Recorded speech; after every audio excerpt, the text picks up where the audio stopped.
Good morning. Welcome to Hobby Evolution, episode 1025. I actually have it up there. Good morning. Happy Tuesday, I think. I think it's Tuesday. I was super confused yesterday. Why was I super confused? I mowed. Man, I did some manly things. I didn't change my own oil, but I mowed, did some garage stuff on Saturday. Oh, I'm feeling manly. Like I could go change my own oil. So I mowed yesterday. Beautiful day, November 6th. It's like 62 degrees. Sun is shining. Nice little breeze, but very comfortable. So I mowed. And for the first time, I seem to be more efficient mowing each time out because I'm getting a lay of the land. New property. Got to decide which way am I going to mow? Which way am I going to mow? And I finally got it down. What also helped was, it hasn't grown too much, although the steroid grass, is crazy, but it hasn't grown since the last time, enough to where I needed to mow before winter. But also, like, if it was going to be cold, it's like, screw it, I won't. But we're going to get a 60-degree day. I'm going to take it. I'm going to mow. So, it was nice, and it was not wet, so it wasn't clumping. It was the perfect mow. It was the perfect mow. I've never mowed this late into the year. November 6th. I've never mowed. I don't even know if I've mowed in October. I'm sure I've mowed once or twice in October, but usually I hit like after Labor Day, like a couple weeks into September, I'm done. It's usually why my grass is really long through the winter months. So November 6th, the last mow. I've already turned the water off for the outside spigots. I've turned that off, so I couldn't hose out my lawnmower, which I did a few weeks ago, thinking that was going to be the last mow. So I hosed off the lawnmower, preparing it for winter. Here I mow, and the water was shut off. Hey, I already went out and mowed. I'm not going to go downstairs, turn the water back on, hose the lawnmower off. So it took me, I think, start to finish, like an hour and a half. And I was expecting, because the lawn we take, I bag and then take it to the lawn waste dump, and they're only open until, and I thought it was 3. It's only 2:45 is when they close the gates at the dump. So I'm like, there's no way, because I waited until after lunch. I did my shipping in the morning, took Biscuit for a walk, had lunch, and I'm like, I needed to get more. I think I ran out of paper, which usually is something that I always have on hand. So I had to get copy paper. So I'm like, well, I'm going to go run to Walmart, get copy paper, come back and ship. It's like, nope, I need to mow now. I need to mow now. Take advantage of this nice day. So I went out and mowed. So like the last mow, I had everything taken care of. I hosed off the lawnmower in preparation for the winter. I like just accidentally timed the gas situation perfectly, where I used the last of the gas, which was just enough to get me through, so I didn't have gas sitting over the winter. So guess what? I was out of gas. So I get everything, and I've got my headphones on. I go out and move the downspouts. I check the gas. Oh, I'm empty. Oh, shit, I'm out of gas. So I had to move everything around and go get some gas, which was good because I needed my car needed gas too. So I was able to kill 2 birds with 1 stone, fill up my car, fill up the little gas bucket thing, the gas can, I guess is what you call it. So came back, mowed, and all of a sudden I look down. I'm done. I've got everything bagged. Holy crap. It was like 2 o'clock. Like it was 2 o'clock. So it took me like an hour and a half. I think I started at 12:30. And I'm like, shit, I can make it to the dump. Because the dump's just down the street, a couple miles away. So went to the dump. They switched it up. This is the first, because I've never been this late. I've never mowed this late into the season. And so they completely changed everything around. I'm like, shit, where do I go? Fortunately, there were like a lot of people were doing yard work apparently yesterday. So I was able to find the grass clipping pile, dumped my grass, hit up Walmart, got my paper, checked the card section just to see. I'm jonesing for Topps Archives. The checklist is out. I'll talk about that. We're going to talk about gimmicks today. We're going to talk about Topps Archives. No, they don't have a correlation. So I got my paper, came home, did a little more shipping, and then hit the post office. And then last night, last night was the opening tip to the college basketball season, which is like a holiday for me. Unfortunately, the two games that I wanted to watch, I could not. I tried to get one of those illegal streams going, and the website wouldn't open to watch the Badger game. Wisconsin played host to Arkansas State, scored a record at the Kohl Center, 105 points. For Wisconsin, that's like so we'll do this in like dog. So like 1 year is the equivalent to approximately 7 years for dogs, right? It's like 1 to 7. Now I know they've debunked that. It's not exact, but it's kind of the average, right? So in like dog points, Wisconsin Badgers scoring 105 points is like North Carolina scoring 350. It's just the Badgers don't score 100 points. But they did last night against Arkansas State. My Leathernecks of Western Illinois went down to Texas. Who'd they play? UTSA, San Antonio, and they lost. Let's see. UTSA did not cover the spread. What do you call when the team? So Western, I think the line was 6.5. I think the Leathernecks lost by 4. They were the underdog. So they beat the spread. I guess that's the term. It's been a while since I've been in the sports gambling. I haven't done any of that in a few years. So Leathernecks lost, Badgers win. I think there's a couple Big Ten games on tonight. I was watching who has YouTube TV? I have a peeve. I was playing with my TV for the first time last night. So how long's it been? August, September, October, almost 4 months. Almost 4 months in this house. And I've never really, I've watched TV in the rec room, obviously. Sundays I'll watch football. Sometimes I'll throw a movie on. But I haven't actually taken the time to get to know my TV. So I'm on the couch last night with a pile of Cubs cards to log onto trading card database. Not database. Where's Zach? So I'm I'm playing around with all the settings. So here's what happens. This is typical Bo with technology. So you've got the remote and you can press a button and talk into the remote. And I'm like the old people on Zoom where I'm like, can you see me? That's me in technology. So I press the button. Actually, this remote does have a button. So the microphone button. And you press the button, and I talk into it like I'm Mr. Radio Man. I talk into it. And I want to find the Badger game.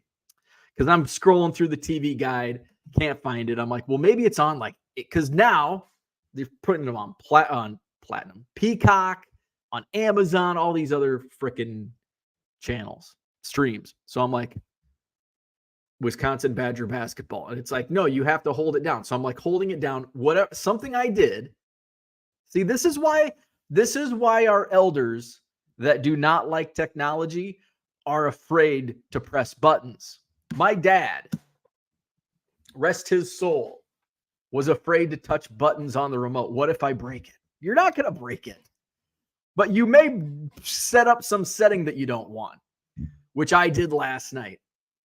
So whatever I was doing, trying to talk into this damn remote, Wisconsin Badger basketball, and all of a sudden, Wisconsin Badger basketball, Amazon Prime, and so the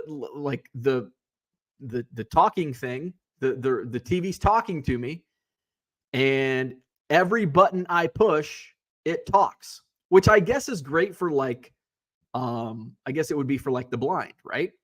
So like I'm volume 10. Like every time I turn the volume 11, volume 12, and I had it on like super speed. So it was like 5x speed. It was like faster than the Micro Machines guy. And I'm like, so now I'm spending like 20 minutes trying to get this damn setting off. And I discovered though in this exercise, I discovered new settings that were very helpful. I finally found it. In the meantime, as I was getting to learn my TV, I discovered like the sports, like the screen, like sports or movie or blah, blah, blah, blah, blah. And then you can have your sound set to something. And then there's a setting, and I could not go back and find it now. Somewhere in there. There's a setting where it's like optimization. So the TV sets it to whatever channel you're watching and it optimizes it. So, I am thinking, oh, well, this is the best. This is the best setting for all this stuff. And I'm way wrong. So all of a sudden I hit optimization and it like optimizes each of the like the screen tint and the volume and all of that. And I'm like, damn, this sounds good now. The TV's smarter than I am. So I figured that out. And then I'm like, this has got to be back in the 90s we had, or maybe, yeah, I'm sure there was picture in picture in the 90s, right? I'm like, I've never really done picture in picture, not even during March Madness, not during the football. Like, I don't do picture in picture. But I'm thinking, I want to do picture in picture. And I've got a big TV in there. And I got to thinking, it's an 86-inch TV. So, and you do a multi-view, that's four things. Like on an 86-inch TV, that's like, what, 21 inches per square? And I'm like, oh, that's too small. Remember when we grew up, like the biggest TV in my house was 19 inches. And then I remember like my first 36-inch TV, and it was like, oh my God, this is a big screen. This is huge. So I couldn't figure out how to do picture in picture. There was some type of multi-view, but it would only let me do YouTube, not YouTube TV, just regular YouTube, like your web browser. And I'm like, well, I don't want that. So I couldn't figure out how to do picture in picture. Then I Google it. So this is how much I'm getting to know my TV. So I Google, like, how do I do picture in picture on YouTube TV? So apparently YouTube TV has its own picture in picture, but it controls what you watch. So like if you want sports, it only gives you these 4 options. And I'm sure it changes depending on whatever time it is, or maybe it's only like during, I don't even know. So last night when I wanted to watch 4 college basketball games at the same time, the YouTube TV multi-view only allowed me to watch 1 basketball game and 3 football games, 2 of which were the exact same. Actually, all 3 were probably the same. The Monday night football game. So I'm like, I don't care about the football game. I want to watch basketball. But I did learn, like, if you press the down button and go down again, it'll show like some of the similar, oh, you like sports. Here's some other games that are going on right now. So that actually saved me from going back to the guide, scrolling through, and all that. So I was watching pretty much every game that I could find.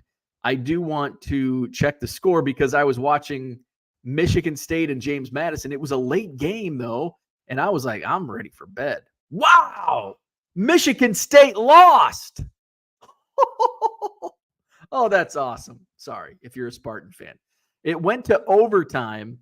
James Madison beat Michigan State 79-76 in overtime. That's all. By the way, Michigan State, number 4 in the country.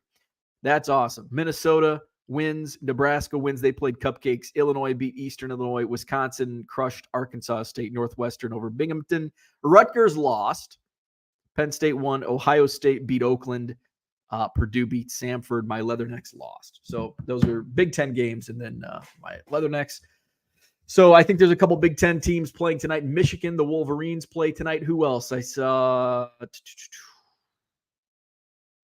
who else is playing? Is it Minnesota? Maybe? I don't know. I can't remember. But some Big Ten basketball. So I'm excited. The first month of college basketball, I absolutely love. And then it's like, and then you get into the dog days of college basketball. I get bored with it. December, January, and then by mid-February, you get the conference tournaments rolling. That's when I start watching hoops again. But I love the beginning of college basketball, these preseason games. It's always fun to get back into college basketball. So that's what I did last night. I got to know my TV. I uploaded some more cards to Trading Card Database. So yesterday I was talking about on TCDB, I had a question. I think it only updates team rankings. Let me go into my collection. So we're going to talk Trading Card Database for a second. Then we'll get into the chat, and then we'll talk about some other stuff. So Trading Card Database. So it updates my player rankings, so I can go into let's just share the screen so you don't have to look at me click on things. Let's go to collect. There we go. Okay. So here's my collection. So these are my top names, Ernie Banks. Now this is my own collection. This isn't this isn't where I rank with other collectors. This is my own. I have 729. That is total cards, not unique. 441 Ethan Roberts, 396 Dylan Cease, 322 Ryan Sandberg. However, you click in like Ernie Banks, I have 729 Ernie Banks, but I only have 265 unique. I am 4.6% complete. And then in the rankings, I think I'm 8th. Let's see. I haven't added any Ernie Banks lately. Yes, I am 8th on the Ernie Banks. So I'm gunning for you, Arkansas Traveler. Gunning for you. So now, when I update, if I updated an Ernie Banks card right now, it would update the ranking. It would show that, I wouldn't move in the rankings. I would have to add, 40 cards or whatever. But if I go by team, my team rankings, so Chicago Cubs. So here's a breakdown of my collection. These are all the teams that I have uploaded in my trading card database, the cards that I have uploaded. Chicago Cubs 6,200, Huntington Cubs minor league affiliate 124. You get the point. You may see toward the bottom there's the New York Mets. I have 17 New York Mets. That's because I think it's Gil Hodges was on a card with Ernie Banks. So that counts as a Gil Hodges card and an Ernie Banks card in Trading Card Database. So now let's click on Chicago Cubs. Let's see. I have 1,000 logged. I think I have like 6,000, a little over 6,000 total cards logged on Trading Card Database. That includes duplicates. 1,528 unique Chicago Cubs cards. So when I go to the rankings, and this is for the Cubs, I am ranked 772. What was my total? 1,528. So let's go here. So I'm ranked 772, 1,528. But here's where it gets interesting. Scrolling. I can't wait till I don't have to scroll this far. Just got to put the work in, right? So here we go. 1,528. Where am I at? I'm not there because it hasn't been updated. Where's 1 million Cubs at? Down here. It says I only have 1,443 because it hasn't updated. What I did see, I noticed, and I think I noticed this, what is today? Tuesday. I noticed this on Sunday and Monday. I think Trading Card Database only updates the team rankings once a day. And it seems to come around 6 p.m. Central Time. Because like right at 6 o'clock, I noticed, boom, I shot up the rankings. I was at like 919 before 6 p.m. And then all of a sudden last night, I'm at 772. But of course, you see I have 1,528 now logged, but I'm still showing 1,443 on the team rankings on Trading Card Database. So if it were updated now, I would be up at what ranking? 719. So try to get some more Cubs added. Try to move up those rankings today. All right. So I've rambled for 20 minutes. It's like a gimmick. It's like my own gimmick. Are gimmicks good or bad? That's what we're going to talk about today.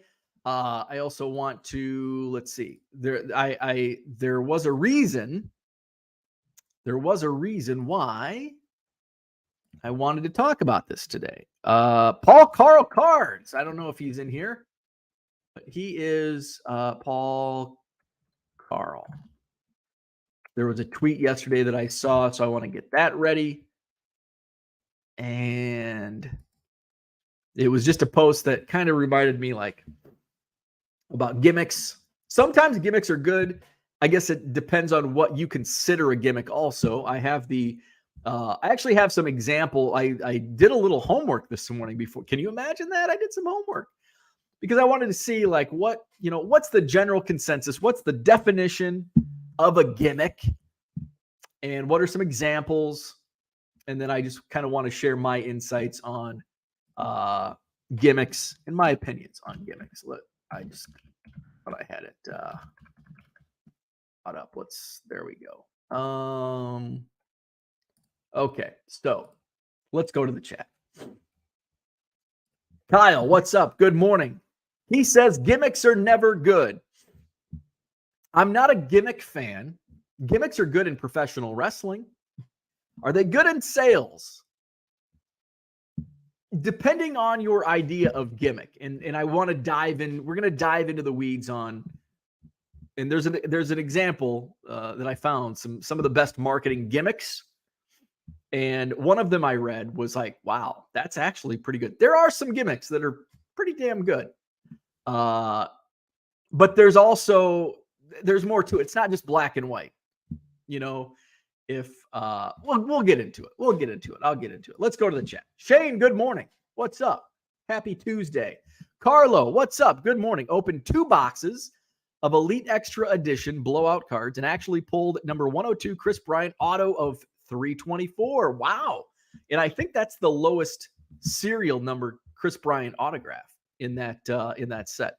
I think it's 324 and like 724 or 7 something. I think there's one out of 700 and something. That's pretty cool. Let's see. Value Box Digger. That's an interesting serial number for a card. Is it like a stat line type? It is not. No. The Donruss Elite Extra Edition just has, or Panini Elite Extra Edition just has wacky. I probably have one because I've logged a few. Yeah, actually here. My Daniel Palencia collection. Of course, that's an even numbered. Well, this isn't too odd, but this Dylan Cease is numbered out of 799. Of course. I grabbed the pile. Oh, yeah, there's got to be one. There's not. So, but yeah, Elite Extra Edition has a lot of wacky, odd numbers like that. David's in the house. What's up, David? Good morning. Carlos says it is unusual. Are you surprised? Oh yeah, we gotta jump into this. We go 23 minutes. I haven't mentioned the new Cubs manager. How about that? Am I surprised at the Cubs changing managers? Am I surprised that the Cubs changed managers? Not really. Never believe what an organization tells the media. And what I mean by that is a couple weeks ago, Jed Hoyer, maybe a month ago, 2 months ago, this is annoying me that my drawer is open. Okay, better. Came out and said, David Ross is our guy. And I'm like, well, I guess they're sticking with David Ross. So up until that point, I thought they're moving on. They've underperformed. Ross made a lot of weird head-scratching moves as a manager. It's like, this isn't a guy that's like, I didn't want him managing the Cubs. And then all of a sudden, there were reports over the weekend tying Craig Counsell, the former Milwaukee Brewers manager, to the Cleveland. Now, and he said, and it was pretty much a foregone conclusion that Craig Counsell was moving on from Milwaukee. Like, just based on, like, I'm not re-signing. I'm going to test the free agency waters, which in my eyes meant he's moving. He's going somewhere. Now, there were reports tied to him taking a job in Cleveland. And so, in fact, right as I was getting ready to mow, my phone is blowing up with Twitter DMs in my Cubs chat, which tends to happen. Like, especially if we're showing off mail days or something happens, that group chat tends to blow up. So I just happened, I was like grabbing headphones. Actually I know, because I didn't actually realize what was going on until I was getting gas at the gas station to put in my lawnmower. So as I'm like grabbing my keys, I checked my DMs and it said something about Craig Counsell, blah, blah, blah, blah. And I'm like, oh yeah, I'm like, God, these guys are a day late. Like I saw this on Twitter yesterday or on Sunday. What the hell day is it? Tuesday. I saw this on Sunday. Like they're a day late on this. So I jump in my car, go to the gas station. I'm filling up the car and put on my phone. And now I have like 22 messages in that string. I'm like, Jesus, what the hell's going on? So I scroll up and I'm like, oh. So was I surprised? That's an understatement. Yes. At what transpired yesterday, I was not only surprised, I was shocked because I had come to the conclusion the Cubs were keeping David Ross as manager and Craig Counsell was going to Cleveland, New York, somewhere, not Chicago. So that was just like, holy shit. I'd be interested to see how that all went down because any team that wanted to talk to Craig Counsell before November 1st had to ask Milwaukee's permission. The Cubs were not one of those teams. So the Cubs waited until after November 1st to talk to Craig Counsell, which obviously is less than a week. So this all came together pretty quickly. David Ross wasn't even, apparently from a report I read this morning, Jed Hoyer and Carter Hawkins flew to Florida to talk to David Ross. Hey, sorry, buddy. You're gone. I'm very happy with it because I was not a fan of David Ross as a Cubs manager. Craig Counsell was my dream manager to get in this market. I did not think it would happen. You know, I'm like, yeah, they'll probably, if they move away from David Ross, they're either going to keep David Ross or they're going to hire Joe Girardi. And it's like, I don't want that either. So I'm very happy with this move. Very happy. Within, up until about a month ago, I would not have been surprised. But after, all of the reports, I'm letting the media change my mind here. Give credit to the Cubs executives, the general manager, Jed Hoyer and Carter Hawkins, keeping that, and the thing is, it's like they came out and said, David Ross is our guy. He was. That was not a lie. David Ross was their guy at that particular time. But when another guy comes along, you're not our guy anymore. Sorry. That's business. This is Major League Baseball. This isn't Little League anymore. So sometimes bad things happen.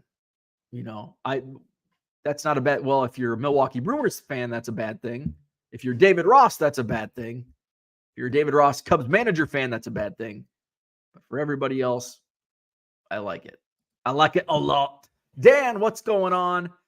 Good evening to you. Steel Cards in the house. Good morning. Value Box Digger says you should be mowing different directions every mow to not cut the same pattern. And I've heard that, but I don't do that. I get into my routine. I'm a man of routine, and I know I probably shouldn't do that, but maybe next year. My mowing for now is done.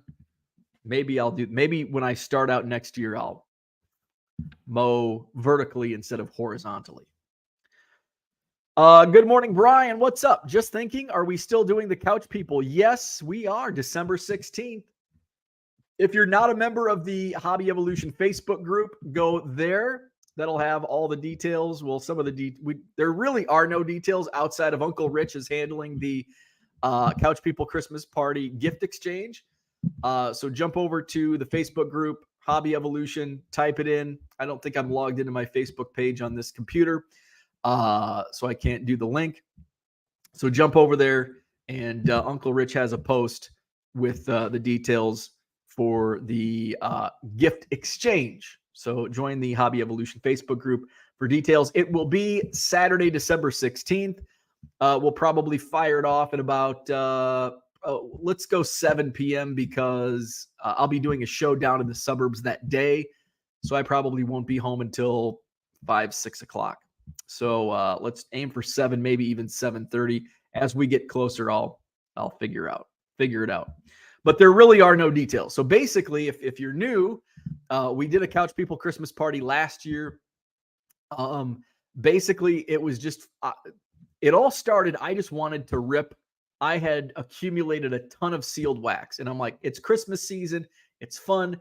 Initially, I'm like, I'm just gonna have like my own little Christmas party of one.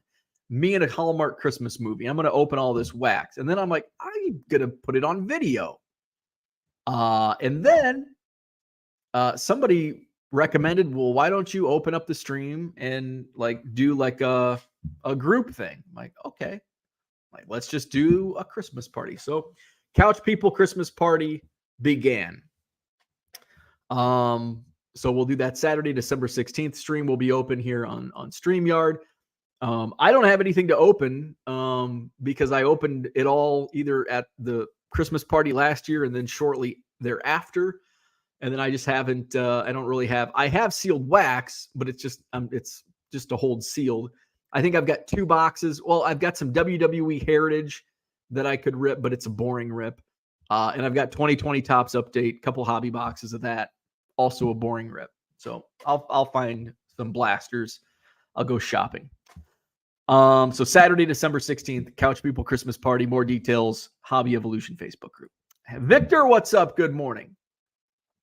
So Victor, when I went to the grocery store on Saturday, and I saw this actually one of the recent stops to the Pick and Save. They had tamales.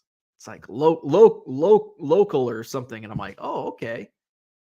And I'm like, need me some tamales. So Saturday they had them. I'm like, getting me some tamales. Just not good.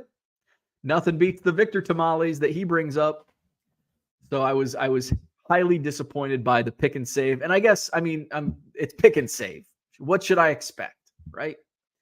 JW, what's up? Yes. David Ross is gone. Craig Counsell is in. Hello, Tiger727. What's up? Good morning. Rare opportunity to catch it live. Welcome, Ed. Good to have you back in the live chat. Mark Marinello, good morning. I don't know what was worse, the Jets no-show or the Mets hiring the Yankees bench coach as their next manager. It'll be okay. Maybe. Tracy, good morning. Covered the spread. Thank you, Dan. Shane says LSU women's went down to Colorado. Oh, yeah, I did see that. Red Light 34, what's up? Dan says, never mind, that's wrong. Illinois beat Kansas, the number 1 team in the country. Plus beating Bill Selfish was just the icing. But that was like an exhibition game. That wasn't a real game, though. Correct, right? I thought that was just an exhibition game.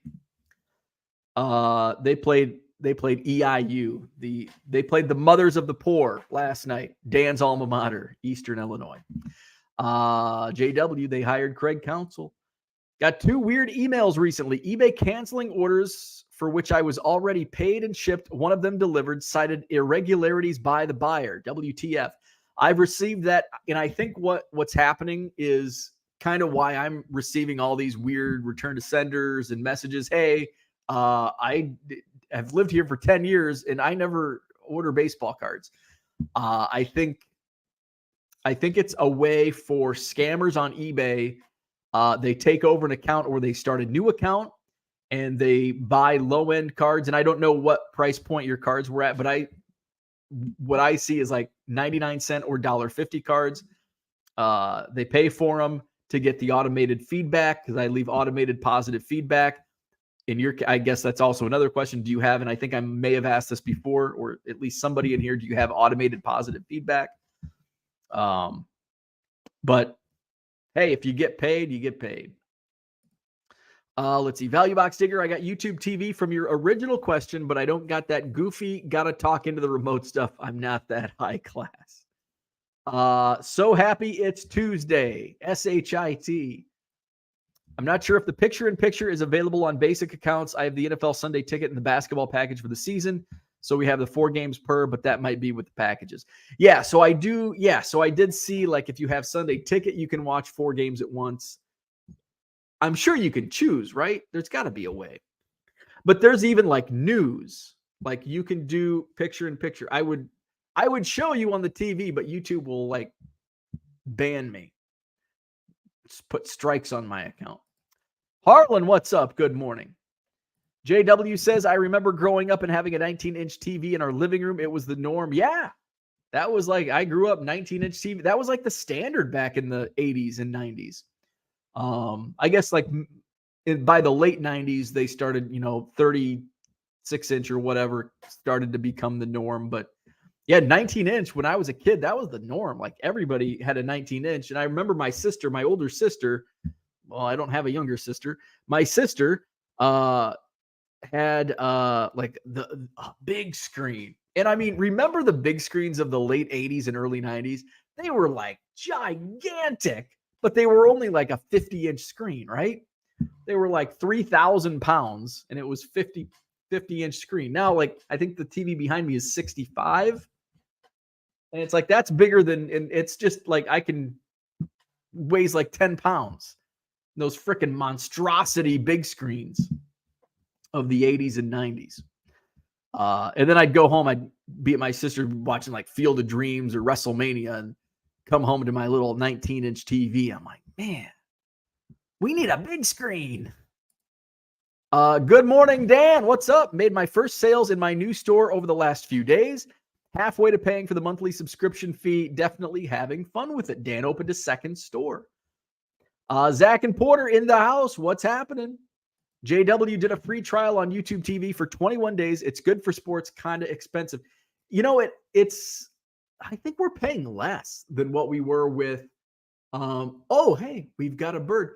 I never knocked the nest out from here because I don't know. Do birds reuse nests? I kind of like having a bird. It looks shitty now. It's probably going to get like blown away eventually because there's no birds in there. But anyway, I digress. Yes, YouTube TV is good for sports. We're paying a lot less than what we were paying. What did we have before? I think we just had Spectrum cable. I think it's like, what's YouTube TV? Like $60 a month. I mean, we were paying like 100 and some for Spectrum for cable. But I guess when it comes down to it, like all of the various streaming platforms we have a subscription to but now that's how you have to do it. It's almost a la carte now. But I like YouTube TV. It's the only thing I don't like about it is MLB TV or MLB Network. I don't get MLB Network anymore. They took that off YouTube TV. So that was when we were like deciding, my wife and I were deciding on, are we going to get YouTube TV? I'm like, it's got to have, like, we each had our set channels. Like, I want this, and this for sure. My wife's like, I want this, and this. It covered all the bases. And now like MLB Network was like the number one channel on my list. And it's like, probably at the time, I probably wouldn't have got YouTube TV without MLB Network. But now it's like, now I've lived without it. It's okay. It's annoying, but it's okay. I get through it. Let's see. I think the rankings update daily. Just thought of that. Yeah, it looks like the team rankings update daily. The player rankings update automatically when you upload. Let's see. I changed the boot seal on my washer last night. Thank God for YouTube. Crush that like button and all the things. Thank you, Bargain Boxer. Hit the like button, subscribe to the channel, all that good stuff. Good morning, Flawed Thinker. The Minneapolis Kid says, if you want to find your rank faster, type Control F. Mill. Control plus F. Hashtag mill. Can I trust you on this? What if this brings up like porn or something? What was it? Control F mill. Control F. Oh, gotcha. I know what you mean. Control F just to find, instead of scrolling. I gotcha. Instead of scrolling all the way down. Little slow this morning. Donald, good morning. What's happening? That dude from Duryea. Picture-in-picture was revolutionary. In theory, it was better than in the old days waiting for the 10-minute ticker updates during an NFL game. I'm not a big fan of the picture-in-picture because even though I'm not paying attention, it's hard to pay attention when you've got 4 games. If you have the split screen with 4 games, it's hard to pay attention like one or the other. And really the only thing I'm looking for is the score. Like, unless I'm paying attention to a game, I'm paying attention to the game, right? I only want it on one screen. So you're right. And that's probably why I've never done my due diligence to find out how to work picture-in-picture, because I just don't like it. Ken, finally got my package that USPS misdelivered a week ago. Not sure if I'm more annoyed the post office kept blowing me off or that the people it delivered to kept it for 6 days. I would be more annoyed with the people that kept it for 6 days. Although, I mean, that's hard. It's just shitty. USPS is really understaffed right now. They're whenever I walk into the post office, there's just signs. There's a booth with paper, we want you to work for the USPS. So they're so I can't blame, yeah, they do. I had somebody reach out to me about a card they bought that was shipped to another state. And I'm actually surprised it doesn't happen more often, because have you seen how they separate? When I walk into my post office, behind the desks, there are bins.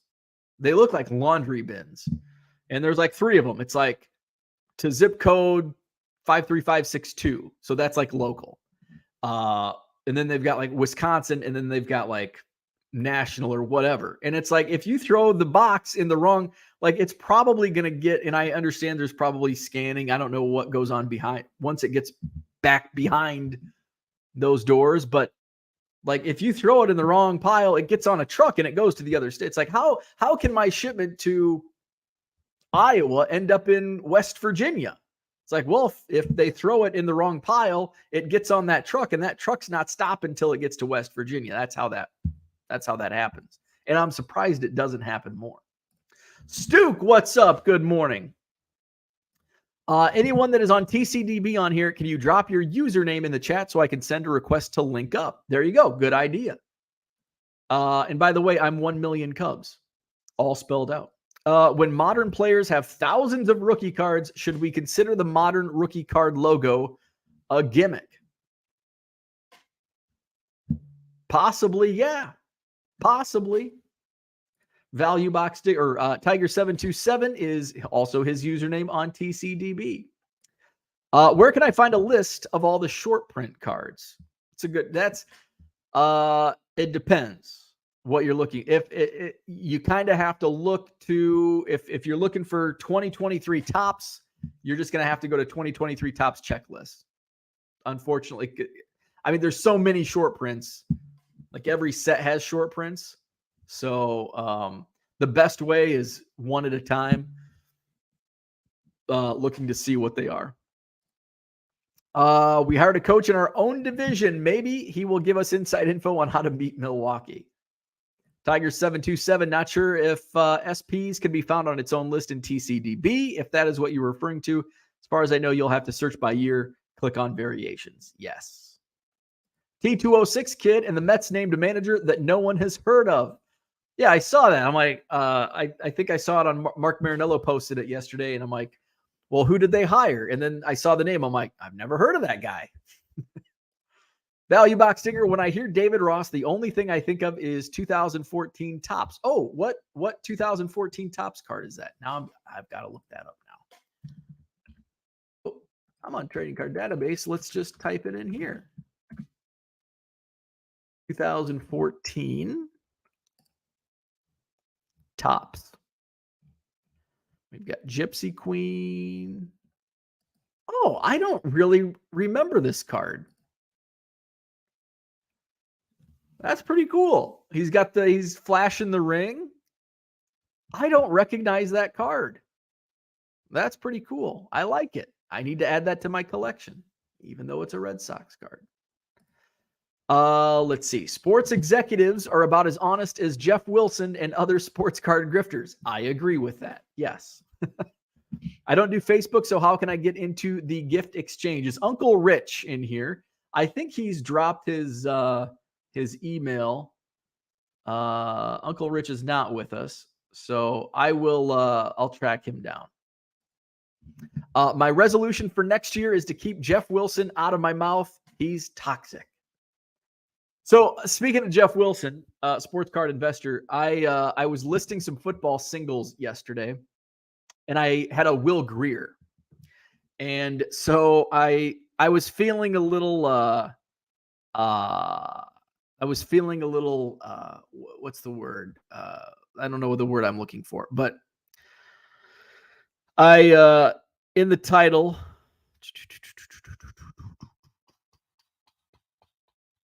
In the title, I put 4x the investment of Kyler Murray in the title. And I didn't want to do that because people that don't get the joke will be like, oh, now you're giving investing advice. So, and I did, like, an hour after I posted this card, I received an eBay message that says, and I quote, I saw your note about Greer being a better investment than Kyler Murray. That's debatable. Greer's cards are definitely a lot more affordable, but he's already 28, and whether he ever gets to start somewhere is debatable. I also have some of Greer's cards, though. Hopefully he pans out. So I had to respond, thanks. This is just a joke playing off a sports card investor. He said Will Greer was a 4-time better investment than Kyler Murray. So it's like, maybe I shouldn't get funny with my eBay listings. TD Sports Cards, what's up? Good morning. You can call that a gimmick. My little description, eBay 1 of 1. That's a gimmick. So no gimmicks. And here I am throwing gimmicks in my descriptions. Son of a bitch. Do as I say, not as I do. Brian, what's up? Good morning. Johnny M in the house. Good morning. Did you look into the wild card football yet? I did. I looked at the checklist and not a fan. So I did not like the checklist. And it's not like, if it was baseball, like, but I'm not a football guy. So I don't think I would enjoy opening. And it just doesn't look, I looked at some of the sales on wild card football and doesn't look good. So I passed. I thought about buying some Bowman U. I looked at some, by the way, 2021 Bowman U is the gift that keeps on giving. I had CJ Stroud paper base from 2021, first Bowman. I had like 6 of them in my eBay store, $5. All of them sold after his big performance on Sunday. I looked up some of the sold listings on 2021 Bowman U, like for the value. Boom. It's awesome. Blowout cards, at least as of yesterday morning, they were like $89 for a hobby box of Bowman U 2021. They're in their Black November sale. I would say that's a good buy, and it would be fun. I think there's good value there. Herman, what's up? Good morning. Long time. Welcome back. Baseball card curmudgeon in the house. What's going on? Brian says, kids are out the door. I have my coffee. I have Hobby Evolution. Time to list some cards. I love it. Running Buck Woodcraft. What's going on? Good morning. Flawed Thinker says, when my dad bought his rolling 61-inch TV, he immediately did picture-in-picture with 16 different channels on DirecTV. Talk about content overload. Oh, my God. Right? Right? But, hey, you got to play around. Card Hobbyist says, never underestimate what an animal sighting does to someone with ADD. I know. I'll be mid-conversation. My wife and I will be driving down the road, and I will get distracted at every single dog that I see on the sidewalk. Oh, look at that puppy. I ADD, man. ADD. Brian sent me a book on ADD, and guess what? I haven't read it yet.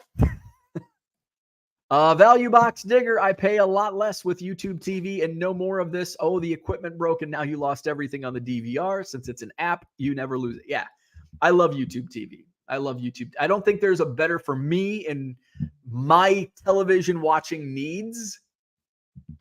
I don't think there's a better option. YouTube TV is the best. For me, I wish they would get a damn deal with MLB Network, but beggars can't be choosy.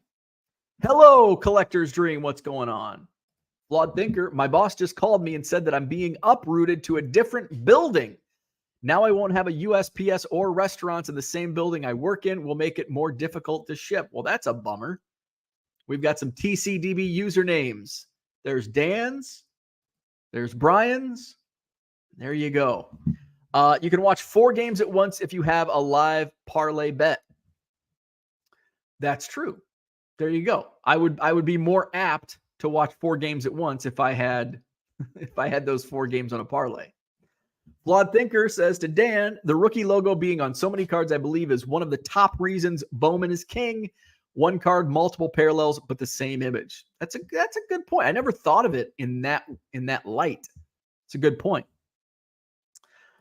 David Ross looks like the rapper Paul Wall. Maybe I'm sure. I don't know who Paul Wall is. Is he a new rapper? He's not an older. I know my old rappers. I don't know Paul Wall. Sports card ripping teacher. What's up? Go Cubs, go. You know the first thing I did, because I'm an asshole, texted my former coworkers that are Wisconsin, they're Brewers, Packers, Bucks, Badgers. I had to send them a text. And my text was simply, LOL, go Cubs. The Brewers fans are not taking this very well. They're not taking the news very well. There are some very upset Brewers fans. Are the Cubs fans flying the W today for the council win? You know what? I don't have a flag pole thing. I don't have a flag holder, but I would. Jenny, that's a great, oh man. I want to run up and down the street with flying my W flag like a big asshole. Yes. Man, I wish I could fly my W. I would totally fly the W today. I have actually my neighbor, and I still haven't met 4 months. See this? I don't like talking to neighbors. But I think 3 or 4 doors down, they fly the W after Cubs wins. I should probably go introduce mine. Like, hey, Cub. Yeah, we like the Cubs. So I'm hoping he flies the W today. I would love that. Card Hobbyist says, in my preseason prediction video, I chose Ross as the manager to be fired during the season. I was wrong, but I was right eventually. Yes, absolutely. Ross had to go. It was a cute story when he was a player, but not as a manager. Agreed. In my opinion, he's not a big league manager. All right, let's talk about gimmicks. So what is a gimmick? So let's start this by reading the definition of gimmick from Merriam-Webster Dictionary. A mechanical device for secretly and dishonestly controlling gambling apparatus, an ingenious or novel mechanical device. So that's okay. That's like a gadget, a catch. That's what we want. An important feature that is not immediately apparent, or an ingenious and usually new scheme or angle.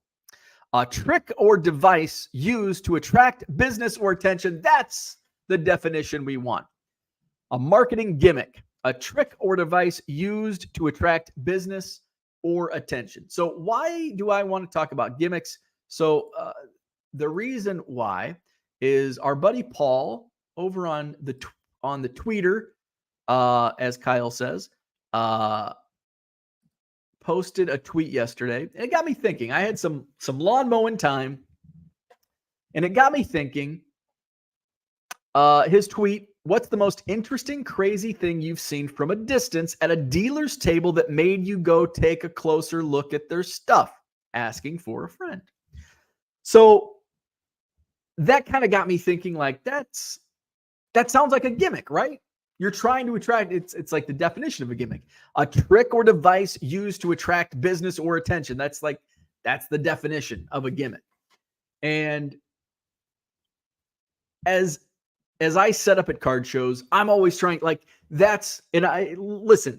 want to attract customers to my table. I want to get customers to my table.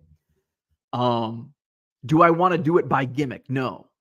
In some ways, you want to attract good attention. Like, you don't want to just, hey, I'm giving away free cards. But what happens in giveaways, you just get prize pigs. You do giveaways and you get the same people. Now, I'm not shitting on giveaways. I built a really good following on Twitter through giveaways early on. Now, there were a lot of prize pigs. I'd get the occasional, I'm going to follow you and then unfollow you and then follow you and unfollow you after. And once I figured out who was doing that, block, you're done. But sometimes it's like, if you're at a card show, do you want to gimmick that you're giving away stuff? Like, yeah, it's going to draw people in. Absolutely. Absolutely. I mean, I've run the giveaway gimmick for the Madison Card Show. Like, hey, come sign up. And, it is a gimmick because I'm gaining, people are coming out to the show. They're probably coming to the show anyway, but they're, giving me their personal information, and I can put that in, a mailing list and, use that. And then in return for their information, they have a chance to win a box of cards, a gift card, gift certificate to spend, whatever. But kind of the angle I wanted to go with a gimmick is, gimmicks don't last.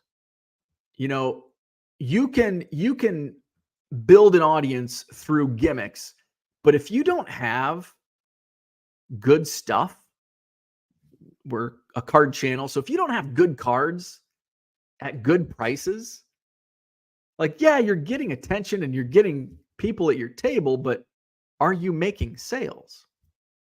And if the answer is no, well, then you need to look within and say, well, I just don't have the right stuff to sell, or maybe I need to lower my prices, or maybe I just need to put out better stuff. One gimmick that I saw at a card show back during or right after COVID, during the COVID boom, I guess. It was a dealer table, and and this was kind of a local show.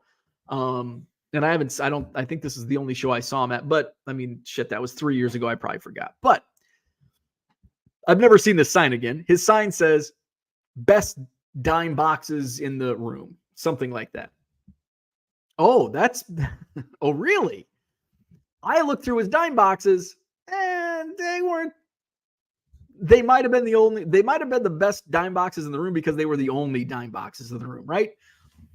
And I think he might have said the best dime boxes ever, the best dime boxes you'll ever see at a card. Something, I mean, it was something very far reaching. And so me as a consumer, as a customer, I fell for the gimmick. Oh, shit. Let's see what he has. And a lot of times it's all talk. There's no walk to back it up. Oh, hey, we have the best bargain boxes in the room. And you go up and it's like, I would put these in my quarter box and you have $1 on these cards. So if you don't have the shit to back it up, your gimmick might work today, but it could backfire and blow up in your face. And next month, people are going to be like, oh, I'll go sign up for his giveaway, but he doesn't have his cards are overpriced. But now, if you have a gimmick and you have good stuff and you're restocking your inventory month after month with good stuff, people come back. So I haven't replied to Paul, but I want to, and I'm going to. What's the most interesting, crazy thing you've seen from a distance at a dealer's table that made you go take a closer look at their stuff? There's nothing crazy. Interesting, yes. Nothing crazy that's drawn me in. Interesting?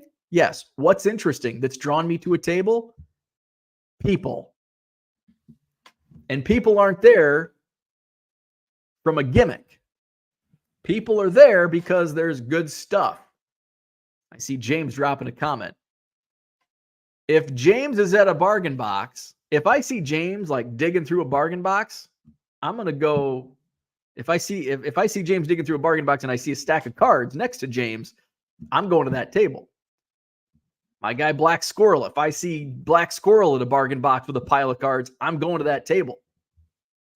If I see a setup of bargain boxes with a whole bunch of people around them, I'm going to that table. But if I see bargain boxes with nobody around, I'll still go because, hey, I'm the only one. I don't have any competition. I'll go through. There might be a reason there's nobody around that table. You take one stack of cards and it's like, oh, there's a 1990 Donruss Mark McGwire in the dollar box, followed by a 1988 Topps Jose Canseco in the dollar box, followed by a stack of Panini Chronicles basketball. So sometimes gimmicks are okay, and it depends what your definition of gimmick is. Sometimes gimmicks work. Sometimes they don't. There's a marketing gimmick that I wanted to Google, like, what are some examples of some gimmicks to share? And so there was one that I don't remember, and it was only from almost 15. God, I can't believe it's been almost 15 years. 2009 is from when it was from. I don't recall this particular gimmick from my reading from the brief paragraph. Doesn't sound like it lasted very long, but it's like, wow, that's kind of genius. So I'm going to talk about that, but let's catch up on the chat real quick. We're over an hour in. Where are we at? Sports card ripping teacher says Ross had to go. It was a cute story. Oh, we talked about that. Now, who would be the John Lester signing after they signed? Madden. Strolling your eBay store on a YouTube banner could be considered a gimmick. Yes. Not really, though. Is it? Yeah. Thanks for the reminder. Hit up my eBay store, 99centcards.com. Link in the description. Is that a gimmick? I don't really consider that a gimmick. That's just that's just promotion. And I think promotion, advertising, and gimmicks can all be the same depending on what it is. If you just scroll that's just promotion. Hey, come see me in Rockford this Saturday at the Rockford Card Show. That's just promotion. If I tell you, come to the Rockford Card Show this Saturday because I've got the best bargain boxes in the room and you won't find a better bargain box in the country, that's pretty gimmicky. But if I just say, hey, come, I'm going to have dime boxes this Saturday at the Rockford Card Show, that's not a gimmick. There's going to be some good stuff, in my opinion. Now, when I start saying that kind of crosses the line into gimmicky territory because I've been saying, hey, these are some good dime cards. Like, in my opinion, they are. Like, if I were shopping, I would buy a lot of these cards. It's like, well, why are you selling them? So yeah. Where are we at? The business card fishbowl with a chance to win something is a gimmick. Fish bowls, yes. Dairyland Picker, I have a dice game with $100 plus prize and it pays for tables. I love it. I also love your sign, Schlitz. Value Box Digger says, if I see a box labeled 10 cents each, I will come to the table. There you go. Duke says, I once saw a dealer Barker at a show. It was a Timberwolves show, and the guy was shouting, get your Kevin Garnett rookies here. Raised a lot of eyebrows with the other dealers. Gimmicky, but more so annoying. That would be just more annoying. Buy one, get one on dollar value boxes. I wouldn't consider that a gimmick. That's just a sale, right? In some definitions, like depending on how you interpret or define a gimmick, because there was a definition. Do I have it up? I don't think that's the one. The one that I read when we started talking. There was another definition of gimmick, and it's very subjective in my eyes. Let's see. Oh man, there was something where maybe it was the Oxford definition. I can't find it now. James says, I see that all the time. World famous quarter boxes. LOL shit show. Best gimmick, a breakfast pizza place pretending to be a gas station. There you go. That's a gimmick. The greatest pizza in the world comes from a gas station. Dairyland Picker, free gum with 88 Topps pack. If you see bargain boxes with nobody around, maybe that's where the NASCAR, hey, that could be. That's where the NASCAR, hockey, and soccer is. Although, hey, I've learned people actually buy hockey and soccer. I can't believe it. Gimmick, Al Snow carrying around a plastic head. See, that's why I just love the word gimmick, because it reminds me of professional wrestling. Stuke says, an interesting piece of memorabilia on a shelf will attract me to a table. Okay, there you go. And that's, see, to me, there's nothing that will attract me to a table other than, because if I'm at a card show, I'm looking for bargain boxes. And the only thing that attracts me to bargain boxes, you can put whatever sign you want. You can say it's the world's greatest bargain boxes to ever be created. And it's going to be like, well, if there's a whole bunch of people around, maybe you're right. I'm going to go check it out. But if there's nobody at your table and I see the sign, it's like, I'm probably still going to stop because it's a bargain box. But if it doesn't back it up, if your inventory doesn't back up your sign, I'm never coming back. And that's how it can hurt. That's how a gimmick can hurt you. If you put out a bold claim, it doesn't even have to be false. In your opinion, like sometimes I say, hey, I've got some banging bargain boxes, but James may not think they're banging. He's like, but it's not what he wants. He doesn't want that. But I know, like, I could go pick out these cards and put them on eBay for $5-10. That to me would be a banging bargain box. If I can pick out $5 cards, $10 cards out of a quarter box, I'm all in. But that may not be what you're looking for. And if it's not what you're looking for, and it's like, well, if he thinks these are banging bargain boxes, I'm not coming back. CR, what's up? Does repack fall under gimmick?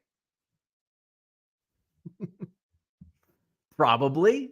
I think repacks definitely fall under gimmicks.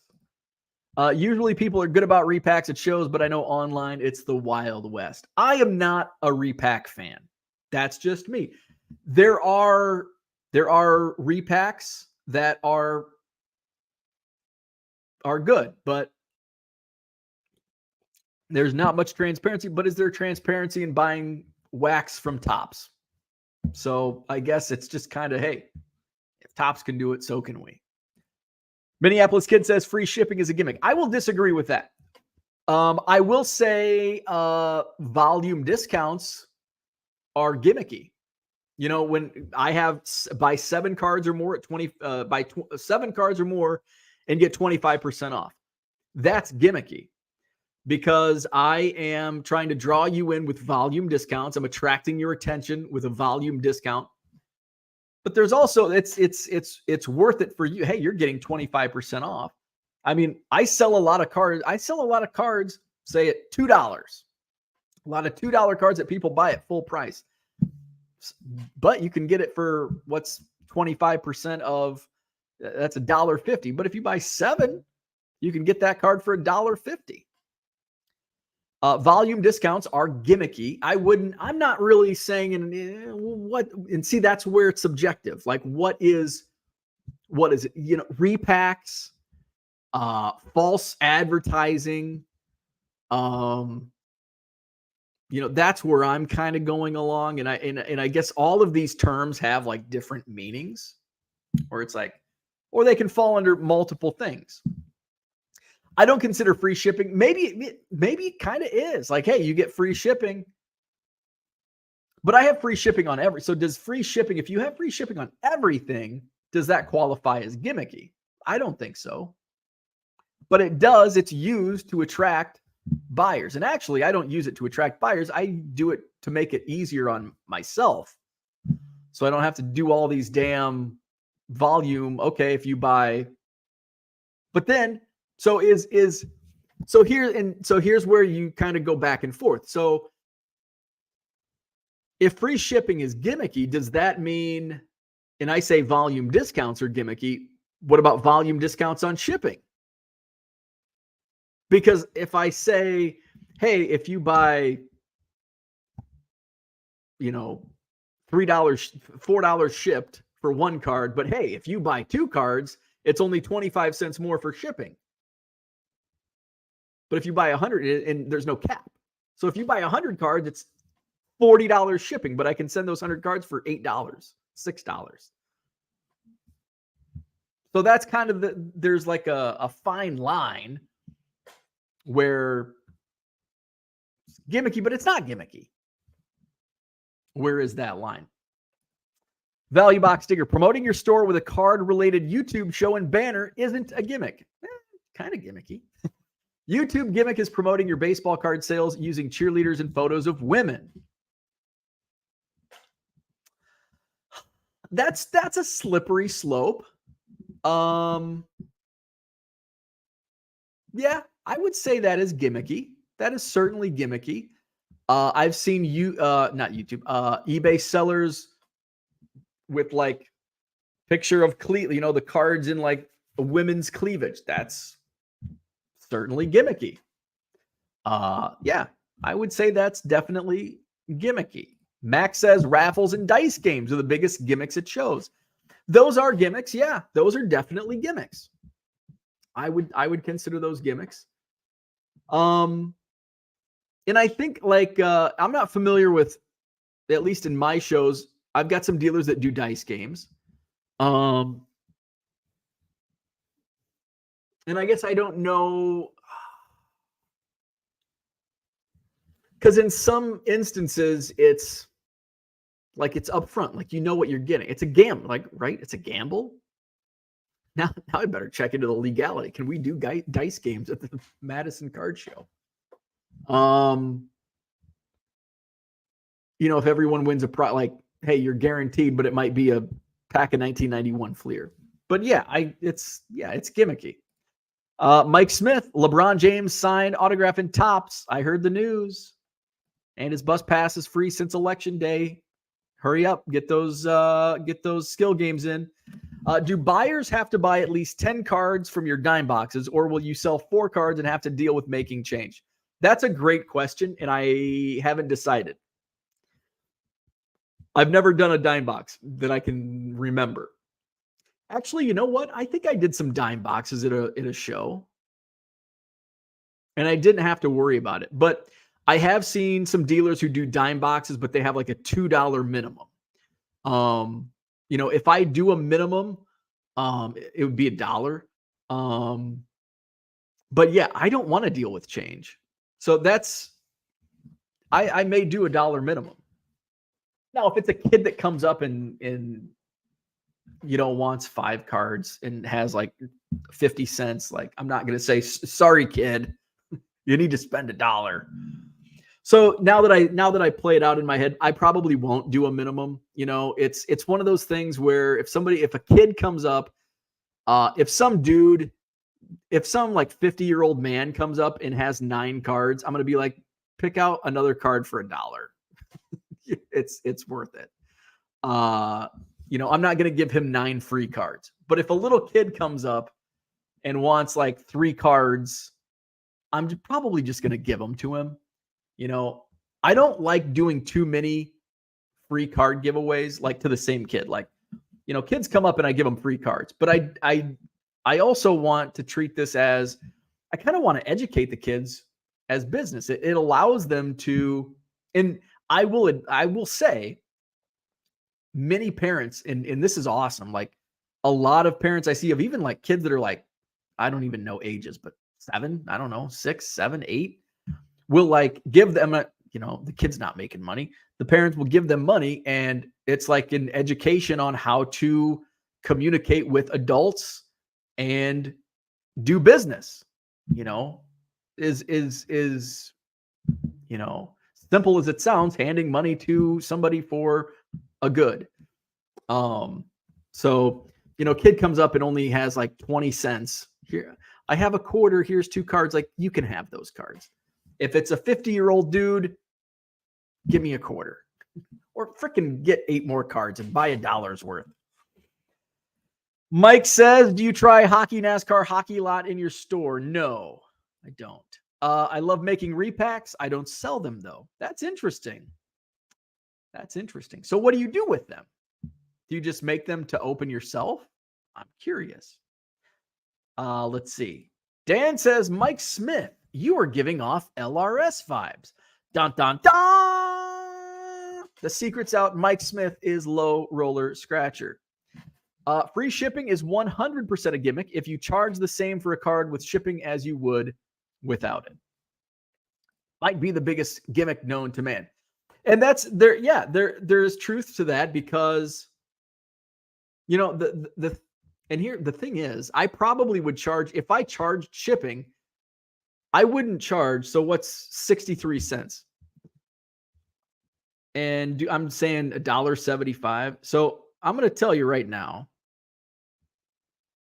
if I charged for shipping, I would not do $1.12 plus 63 cents shipping. I would do like $1.50.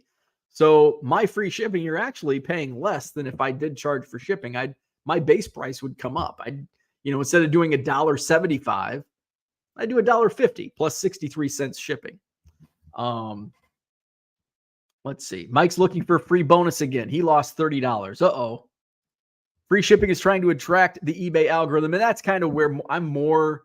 I'm doing it to take it easier on myself to avoid the volume shipping discounts, but also it does help the eBay algorithm. Free shipping, you get boosted. It's not even really the algorithm. It's like the search. Well, I guess algorithm and search is together, but free shipping is like one of the top things that eBay, eBay's algorithm bumps higher. Free shipping and like returns. Like if you don't accept returns, you're going to be suppressed. Handling time is another one. 1 day handling, you're going to be bumped. I do 3 day handling. So that's where I'm suppressed a little bit on that. But I have free shipping and I have, what's the other one? Returns. I think free shipping is the only gimmicky if you put it in the listing title. Yeah, that becomes a little gimmicky because that's kind of, sometimes gimmicks could maybe be putting dollar box cards into top loaders, makes them look worth more. Would you agree? I guess, yeah, it could be. That's kind of like putting, what's the saying that I used? Just putting a quarter card in a top loader doesn't make it a dollar card. So yeah, that's kind of gimmicky. Like, hey, if I'm going to put these in top loaders, it automatically makes them worth $1. No, it doesn't. So yeah, that can be seen as gimmicky. I feel bad they didn't buy more, so I let them keep them. James says I have done dime boxes before. I think I've only done it one time, right? Was it a Janesville show? I think a Janesville show. I think it was those Bowman. Was it those Bowman cards? Because now that I think about it, I remember seeing on the back of one of my boxes 10 cents, and it's like, shit, I think I've done it one time. CR says it's usually an old man, and I like to make their day. There you go. I feel bad they can't find 10 cards. The biggest gimmick is $9.95 price tags. There you go. Yeah, and there's a lot of like psychological analysis on pricing.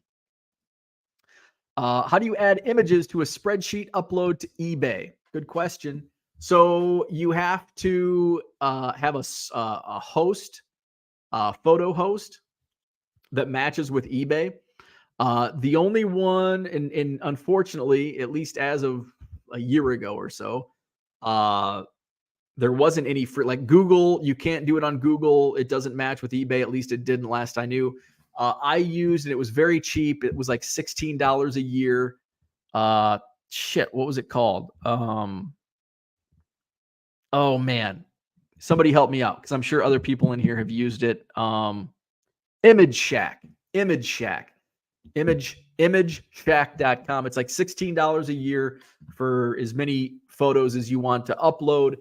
And then it provides a link that you put into the eBay column on your spreadsheet. So imageshack.com, it's like $16 a year. That's what I used before I used Car Dealer Pro.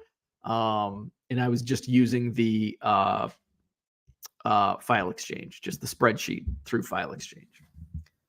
So that's my thoughts on gimmicks. Are they good, bad? They're both. Sometimes they're good depending on what gimmick it is.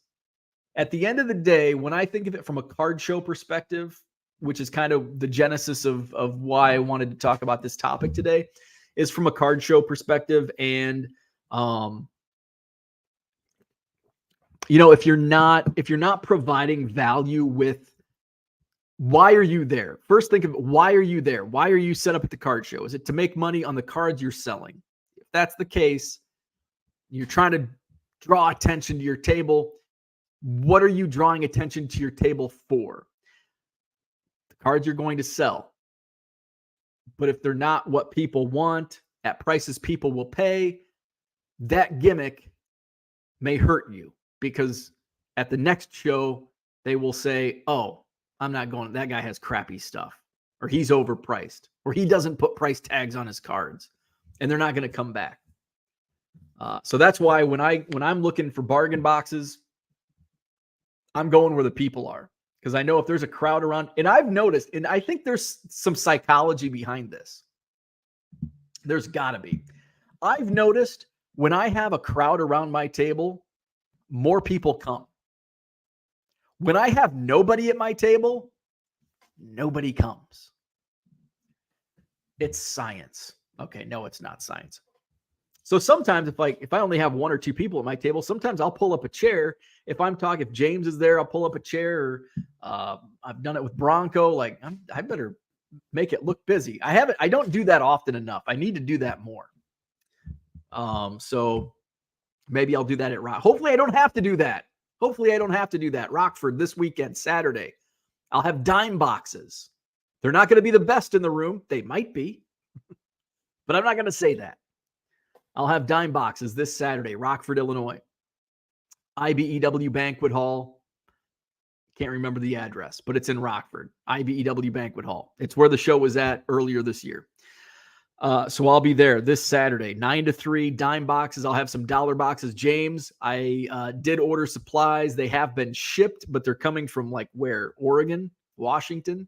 So I don't know if they'll be here in time. I think they were shipped yesterday. So I guess I could look at the tracking, right? I know it took longer than I was hoping last time. Hopefully that's not the case, because I did want them to arrive before Saturday's show. If they don't get here by Saturday, we'll have them for the Saturday, November 25th Madison card show. So that's still not registering on the UPS app. So it means they probably haven't picked up the box yet. The boxes. I ordered one case of top loaders, a bunch of card savers, and penny sleeves. So hopefully they'll arrive by Saturday's show. The following weekend, I'll be in Chicago. I'll be in Rosemont, Donald Stevens Convention Center for the Chicago Sports Spectacular. I'll be there on Saturday, just shopping bargain boxes, avoiding gimmicks, shopping bargain boxes. The following weekend is Thanksgiving. Saturday, November 25th is the next Madison card show. John Nolan Drive, Sheraton Hotel. I do have contracts for January, February, March of next year. So as soon as I get those signed and sent off, that'll be official, and I can release my first quarter dates for 2024 for the Madison card show. Unfortunately, they're raising my rates, which means I may have to raise table rent. So I've got to check that over. So best is subjective. Absolutely. Agreed. 100%. So have a great day. Hit the like button if you haven't already. Subscribe to the channel. Visit my eBay store. And we'll see you tomorrow.